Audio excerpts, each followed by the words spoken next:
দুর্নীতির বিরুদ্ধে কঠোর অবস্থান নিতে প্রধানমন্ত্রীর প্রতি আহ্বান জানিয়েছেন বাংলাদেশ কল্যাণ পার্টির চেয়ারম্যান অবসরপ্রাপ্ত মেজর জেনারেল সংসদ সদস্য সৈয়দ মোহাম্মদ ইব্রাহিম। বলেন, দুর্নীতি নির্মূলে কল্যাণ পার্টি সরকারের সাথেই আছে।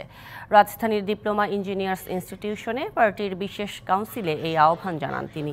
বলেন, শুধু দুর্নীতি নয়, দ্রব্যমূল্য নিয়ন্ত্রণ, অর্থ পাচার রোধ ও মাদকের বিরুদ্ধে সরকারের সব পদক্ষেপে কল্যাণ পার্টির সঙ্গে থাকবে।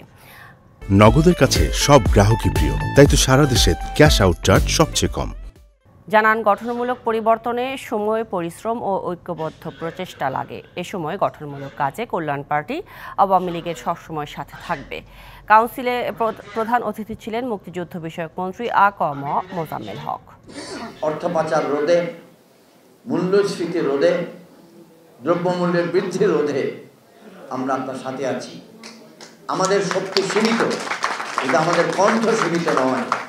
এই যে দুর্নীতি সীমা থাকে, দুর্নীতি হয় না, অন্যায় হয় না, এটা এমন কোন পৃথিবীতে এমন কোন রাষ্ট্র। ক্যাবিনেটও আলোচনা করেছি যে এদের ব্যাপারে জিরো টলারেন্স, দৃষ্টান্তমূলক শাস্তি যেন হয়।